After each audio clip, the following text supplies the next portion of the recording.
Buat teman-teman yang biasa mantengin channel ini, pasti udah tahu banget dong kalau Pichel biasa membuat video review soal TV box, Android, speaker, dan juga proyektor. Dan di review kali ini, Pichel akan kembali membahas ketiga device tersebut, tapi dalam wujud sebuah smart proyektor dari brand XGIMI. Penasaran seperti apa detailnya? Let's check it out!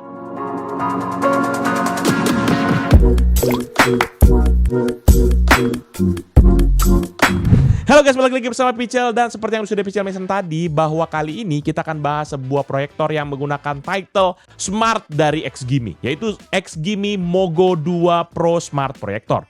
Nanti seperti biasa dalam beberapa review proyektor sebelumnya, kita nanti akan bahas mulai dari kotak penjualan, desain, build quality, fitur-fitur, dan juga pendapat pribadi Pichel selama menggunakan akan proyektor ini. Jadi mending yaudah, duduk manis dan kita akan mulai reviewnya.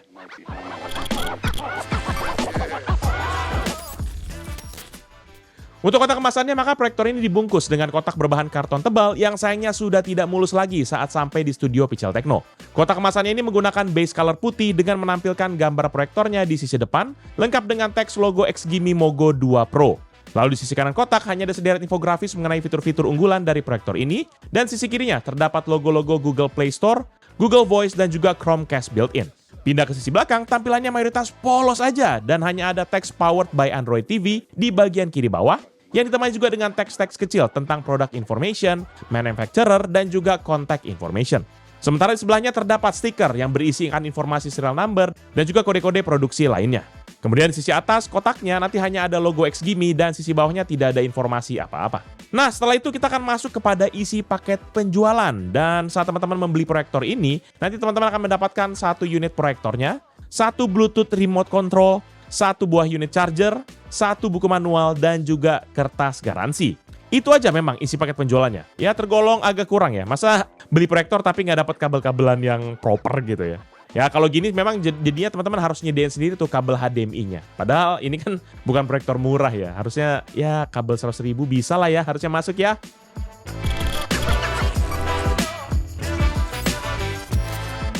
Untuk sisi desainnya sendiri, maka proyektor ini memiliki tampilan yang simple, minimalis, dan juga super portable. Karenanya berukuran 16,1 x 11,9 cm dengan ketebalan 10,8 cm dan bobot 1,1 kg saja.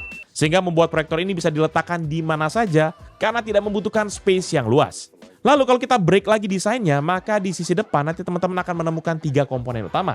Di paling kiri ada nanti sensor TOF autofocus yang langsung mengukur antara jarak kepada permukaan dan bikin fokus gambar jadi secara otomatis. Ini kita nggak perlu lagi tuh atur-atur secara manual. Aduh, so leisure ya ngatur secara manual. Lalu di sampingnya ada lensa utama buat proyeksi akan gambar, dan kemudian di bagian bawahnya akan ada modul auto keystone correction yang tugasnya merapikan bentuk gambar secara otomatis biar dia gambarnya tetap lurus meskipun posisi proyektornya agak miring-miring ke kiri ataupun ke kanan. Sedangkan di sisi kanan dan kiri proyektornya ini tergolong polos aja dan hanya terdapat aksen seperti grill speaker yang menyambung sepanjang sisi kanan, depan, dan juga kiri dari proyektor ini. Lanjut ke sisi atas, nanti teman-teman cuma akan menemukan satu tombol power dan juga logo XGIMI yang dicetak simple di bagian tengah. Sementara kalau kita balik ke bagian bawah, ada pad karet yang mengitari akan area ini yang juga berfungsi sebagai kaki-kaki untuk proyektor ini kalau diletakkan di atas meja. Selain itu, pada sisi ini juga nanti terdapat teks yang isinya identik dengan informasi di sisi belakang dari kotak kemasan, seperti nomor model, spesifikasi daya, dan juga sertifikasinya. Pada sisi ini juga nanti terdapat mounting screw yang menggunakan akan ulir standar 1/4 inci yang berfungsi sebagai dudukan universal. Jadi proyektor ini bisa langsung tuh dipasangin ke tripod ataupun dipasangkan ke bracket kalau teman-teman mau tempel di langit-langit. Dan terakhir di sisi belakang nanti akan ada area grill ventilasi yang cukup lebar buat sirkulasi udara panas dari internal dari proyektornya. Sementara di bagian bawahnya ada sederet I/O port yang terdiri dari satu port USB Type-C buat power input, satu port USB Type-A 2.0 buat media storage dan juga input device, satu port Full HDMI 2.0, dan juga satu buah audio port 3,5 mm buat output ke external speaker ataupun juga ke headphone. Kemudian di bagian paling bawah ada juga nanti driver speaker yang ditutup dengan cover transparan sehingga memberikan sentuhan desain yang kelihatan keren dan bergaya ala-ala futuristik begitu. Nah, setelah kita udah fokus soal proyektornya, sekarang kita akan fokus kepada remote controlnya, di mana bentuknya ini lumayan ramping dan juga compact. Dengan dimensi sekitar 15 x 3,5 cm dengan ketebalan hanya 1 cm. Remote ini nanti ditenagai oleh 2 buah baterai AAA dan juga menggunakan model Smart Remote Control. Navigasinya sendiri pun tetap dibuat minimalis tapi tetap fungsional. Pertama, di bagian atas nanti ada tombol power, lalu di bawahnya ada tombol khusus buat manual fokus, dan juga satu tombol lagi buat akses kepada Google Assistant. Lalu tepat di bagian tengahnya akan ada tombol arah navigasi melingkar dengan tombol OK di bagian tengah, dan juga di bagian bawahnya ada tombol return, tombol setting, ataupun juga tombol menu, serta juga tombol home. Kemudian yang terakhir ada dua tombol volume yang diletakkan secara diagonal buat menaikkan ataupun juga menurunkan volume pada proyektor ini. Untuk bagian desainnya sih sebenarnya itu aja ya teman-teman. Dan seperti yang tadi Pichal biasa bilang, desainnya memang simple dan juga minimalis. Oleh karena itu, jadi kita langsung masuk aja ke bagian spesifikasi dan juga fiturnya.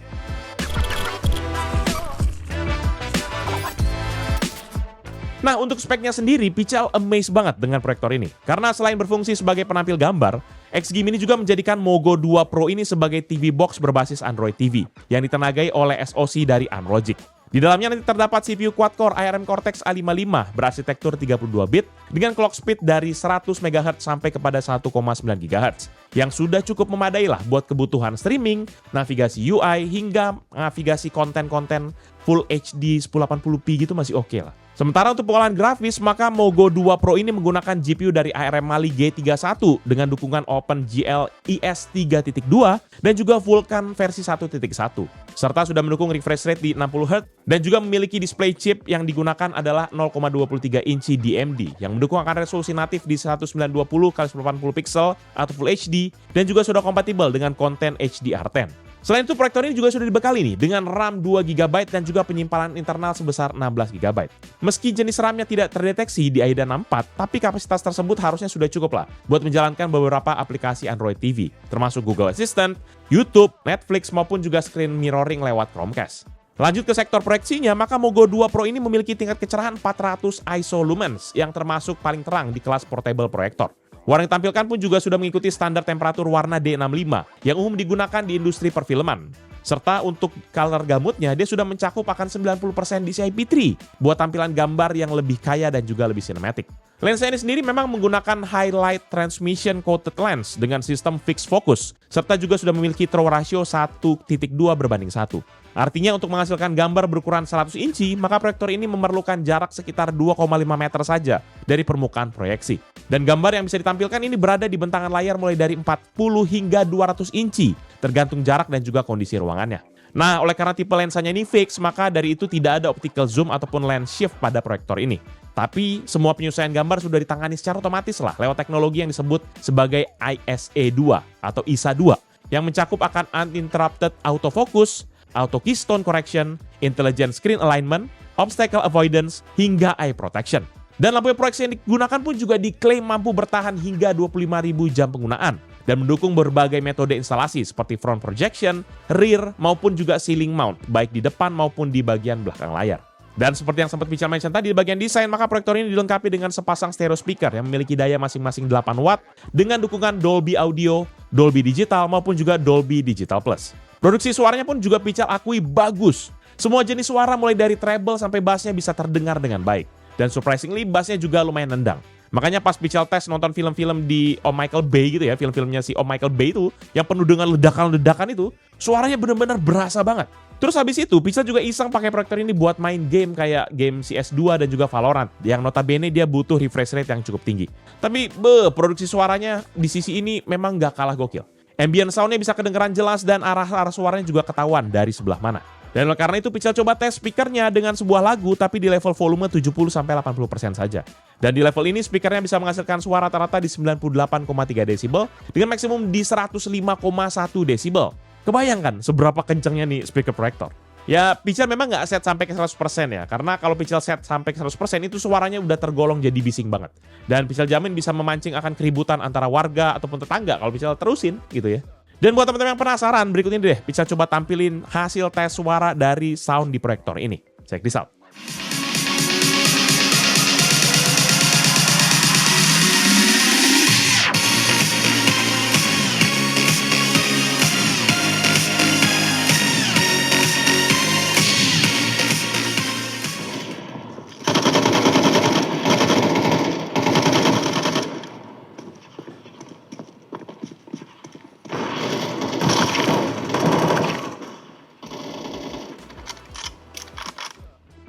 Dan nggak sampai di situ aja soal spesifikasi dari proyektor ini.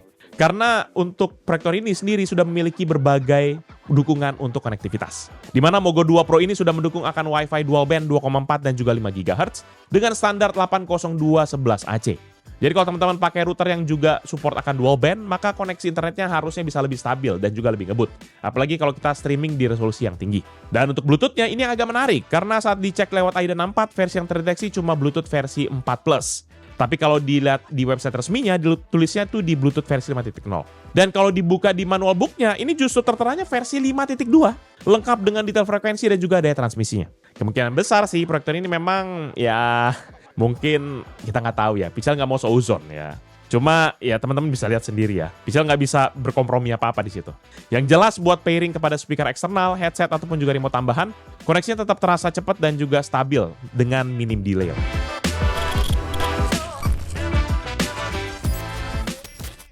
Nah, untuk fiturnya, maka proyektornya sendiri menggunakan operating system Android tvOS dengan build number RTT 0.211.222.001.2.13.192 berbasis Android 11 Red Velvet Cake dengan security patch update terakhir di tanggal 5 Juni 2024. Untuk OS memang sedikit ketinggalan ya, karena udah jauh banget ya kalau di sini. Dan juga untuk umur patchnya sendiri ini udah agak pas setahun, jadi agak riskan juga sebenarnya. Dan walaupun begitu, memang pada OS ini sudah tersemat berbagai aplikasi natif Android dan juga tayangan streaming seperti Android Play Store, YouTube, WeTV, bahkan juga HBO Max. Sementara untuk Netflix tidak terinstall sebenarnya secara native dan harus menggunakan aplikasi third party bernama Desktop Launcher. Dan setelah aplikasi ini terinstall, di dalamnya nanti sudah akan ada aplikasi Netflix, jadi kita tinggal login saja. Sementara beberapa aplikasi lain seperti Google Chrome, Google Drive harus diinstal dengan metode sideload. Untuk kualitas streamingnya sih memang sudah oke ya. Di aplikasi YouTube bahkan dia bisa memutar konten sampai kualitas 4K dan juga video dengan fitur HDR. Tapi kalau untuk Netflix, Pichal rasa proyektor ini nggak dapat license resmi dari aplikasi tersebut. Karena pas Pichal coba mainkan sebuah film, kualitasnya tuh kayak cuma 720p doang. Dan akhirnya pas kita tampilannya di maximize, kualitas gambarnya langsung berasa low res. Apalagi kalau teman-teman mau maksimalin sampai 200 inch yang tadi, ya udah langsung gelap deh gitu ya, kayak jelek gitu gambarnya. Tapi teman-teman harus ingat, yang lagi-lagi kita bahas ini adalah sebuah proyektor, bukan HP ataupun juga TV box, atau bahkan smart TV. Jadi fitur-fitur ini akan Pichal anggap sebagai nilai plus aja to the max dari sebuah proyektor.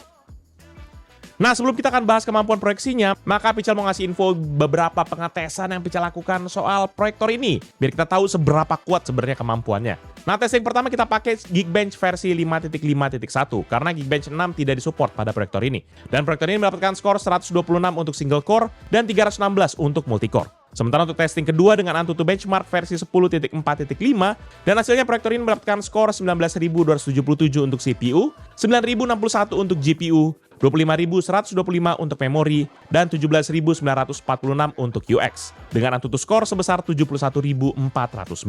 Testing ketiga dengan aplikasi PCMark dengan testing Work 3.0 Performance. Dan sayangnya aplikasi ini berhenti di bagian tengah pengetesan. Testing 4 adalah GPU Test dengan 3D Mark. Dan sayangnya sekali lagi aplikasi ini pun juga tidak bisa dijalankan dengan skenario apapun. Testing kelima di Geekbench versi 5 di GPU Benchmark. Dan proyektor ini mendapatkan skor Vulkan Score sebesar 354 poin. Dan ini dia perbandingan beberapa device lain yang pernah Pichal review dan juga beberapa data dari internet. Check this out. I noticed the lights were on and I thought you might be home. I wasn't sure.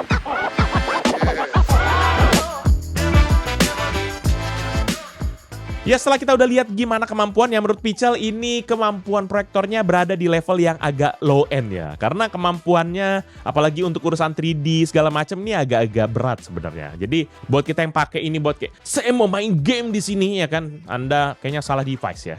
Tapi untung aja karena ada HDMI, jadi kita bisa colok aja ke konsol, ke TV box, ke laptop, ke apa gitu ya, ke PC. Bisa juga sih sebenarnya. Ya, tapi terlepas daripada itu, setelah bahas isi Androidnya, kita masuk aja deh kemampuan sesungguhnya dari proyektornya ini. Dan seperti yang sudah Pichal sebutkan tadi di bagian spesifikasi, maka resolusi natif dari Mogo 2 Pro ini adalah di Full HD atau 1920 x 1080 pixel. Yang berarti kemampuan proyeksinya sudah berada di level mid-range lah, buat kelas portable proyektor. Dan saat Pichal coba hubungkan kepada laptop lewat kabel HDMI, resolusi maksimum yang bisa ditangani proyektor ini adalah hingga resolusi 4096 x 2190 pixel, atau biasa dikenal dengan istilah 4K DCI, dengan refresh rate hingga 60 Hz. Jadi meskipun panel yang dipakai hanya Full HD, tapi secara kompatibilitas, Mogo 2 Pro tetap mampu menerima sinyal dari perangkat 4K tanpa ada kendala, dan juga otomatis menyesuaikan skalanya kepada tampilan terbaik di resolusi aslinya. Selain itu, proyektor ini juga sudah dilengkapi dengan fitur auto keystone dan juga autofocus yang seperti bisa bilang tadi, yang dimana memungkinkan untuk gambar langsung disesuaikan secara otomatis begitu posisi proyektornya berubah, baik dari sisi kemiringan maupun juga dari sisi jarak. Dan nggak hanya itu aja, ada juga fitur Intelligent Eye Protection yang secara otomatis bisa mendeteksi loh keberadaan orang di depan proyektor. Plus ditambah lagi dengan Intelligent Obstacle Avoidance yang bisa mengenali benda di area proyeksi, lalu secara otomatis menggeser gambar supaya tidak tertutup. Dan ditambah lagi juga ada Intelligent Screen Alignment yang membuat proyektor ini mampu mendeteksi posisi permukaan bidang pantulnya, lalu menyesuaikan ukuran dan juga sudut gambar agar tetap proporsional, bahkan saat diproyeksikan kepada bidang yang tidak simetris. Dengan semua fitur ini ditambah dengan predikat smart yang disandangnya, maka proyektor ini memang terasa sangat praktis. Gak perlu lagi tuh sering-sering nyetel, manual, dan juga user experience-nya pun juga jadi terasa lebih modern dan juga nyaman. Apalagi buat kita para pengguna rumahan. Tapi meskipun fitur-fitur tadi terasa membantu, ada juga beberapa hal yang perlu dicatat. Misalnya, proses auto keystone dan juga autofocus terkadang butuh beberapa detik untuk stabil, terutama kalau proyektornya sering berpindah posisi. Lalu kedua, performanya juga cenderung lebih optimal di kondisi yang totally gelap, ya, karena di ruangan yang cukup terang, tampilan gambar tuh bisa terlihat agak pudar dan juga wash out. Apalagi kalau permukaan pantulnya tuh bukan screen yang khusus. Jadi buat teman-teman yang mungkin mengejar detail ekstrim ataupun juga butuh proyektor buat presentasi grafis yang benar-benar tajam, maka performa Mogo 2 Pro ini memang belum bisa memenuhi akan ekspektasi tersebut. Karena pada akhirnya gambar tetap diturunkan kepada resolusi Full HD dan ketajamannya pun juga jelas tidak bisa dibandingkan dengan proyektor yang sudah native 4K. Dan untuk di bagian power performance-nya sendiri, mungkin ini yang agak bikin bingung. Karena kalau dicek lewat aplikasi seperti Antutu, di sini terbaca seolah-olah ada baterai internal berkapasitas 1000 mAh. Tapi faktanya proyektor ini tuh tidak punya baterai tanam dan tidak bisa menyala kalau tidak dicolok kepada sumber listrik. Jadi kemungkinan besar informasi soal baterai ini tuh hanya terbaca dari sistem Android-nya saja. Atau mungkin juga ada baterai untuk clock-nya kali ya, atau apa, ya nggak tahu deh. Mungkin salah baca kali sensornya. Meskipun begitu, proyektor ini tetap terasa fleksibel. Menurut Pichel, nilai unggulnya ada di fleksibilitasnya. Karena memang sudah disertai dengan charger dengan koneksi USB Type-C, yaitu dengan output maksimum 20 volt 3,25 ampere atau setara dengan 65 watt. Ini lazim yang bisa dipakai di charger-chargernya laptop nih. Dan menariknya karena sudah mendukung akan sistem USB Power Delivery, maka Mogo 2 Pro ini bisa dijalankan pakai power bank tertentu yang mendukung akan output serupa. Jadi teman-teman bisa pakai tetap di luar ruangan kayak pas camping ataupun juga nobar-nobar santai tanpa harus repot-repot cari colokan yang ada di dinding begitu. Tapi iseng amat ya, lagi camping sempet-sempetnya bawa proyektor dan mau ditembak di mana gitu kan harus bawa layarnya juga. Ya tapi ya siapa juga ya kayak kalau kita sudah niat camping ya kan, menyerobot lahan orang aja udah bisa sekarang kan. Matok lahannya udah bisa ya kan. Tuh kayak yang di TikTok ya. Overall, menurut pribadi Pichel, XGIMI Mogo 2 Pro Smart Proyektor merupakan proyektor yang mengesankan dari segi fitur dan juga fleksibilitas. Desainnya ringkas, tampilan yang modern, dan berbagai fitur pintar seperti autofocus, keystone otomatis, sampai dukungan power bank benar-benar mempermudah pemakaian buat kita yang ya mungkin hidupnya nggak flat-flat amat gitu. Kualitas gambar Full HD-nya pun juga tajam, warnanya kaya, dan sistem audionya juga terasa bertenaga buat ukuran proyektor portable. Tapi di sisi lain, proyektor ini belum cocok untuk kondisi ruangan terang, karena tingkat kecerahannya masih terbatas. Belum lagi absennya baterai internal membuatnya kurang praktis saat dibawa ke tempat tanpa sumber listrik, kecuali kita sudah siap dengan power bank bertenaga besar. Dan meskipun sudah support sinyal 4K, hasil akhirnya tetap diturunkan ke resolusi Full HD, jadi belum bisa menggantikan pengalaman visual proyektor yang native 4K. Apalagi kalau lihat harganya ada dibanderol di harga 8 jutaan di beberapa online shop resmi di Indonesia, tentu akan muncul pertanyaan, apakah fitur-fitur yang ditawarkan ini sebanding dengan harganya? Dan apakah proyektor ini worth to buy buat kebutuhan kamu saat ini? Kalau menurut Pichel, dari segi portabilitasnya jelas worth it. Dan fitur-fiturnya jelas sangat-sangat worth it. Karena kalau teman-teman cari 8 juta yang native 4K juga belum tentu ada, ya kan? Dan mungkin ada yang kayak 5 juta, 6 juta, tapi itu yang basic proyektor lah ya kan, dari brand-brand sebelah gitu. Ya, balik lagi kepada teman-teman sekalian, ini udah dapat plus-plusnya sih.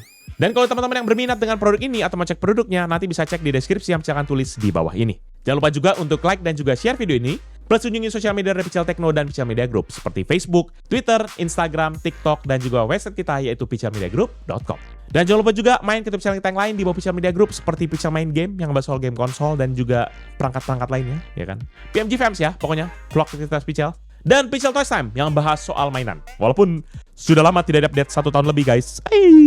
Sibuk. Tapi yang penting jangan lupa di subscribe ya. Jadi itu dia Pichel kali ini. Thank you guys for watching. I'll see you in the next video. Bye-bye. Mantap sih. Harusnya tembak di sini. Jadi backdrop gitu bisa nggak? Harusnya bisa ya.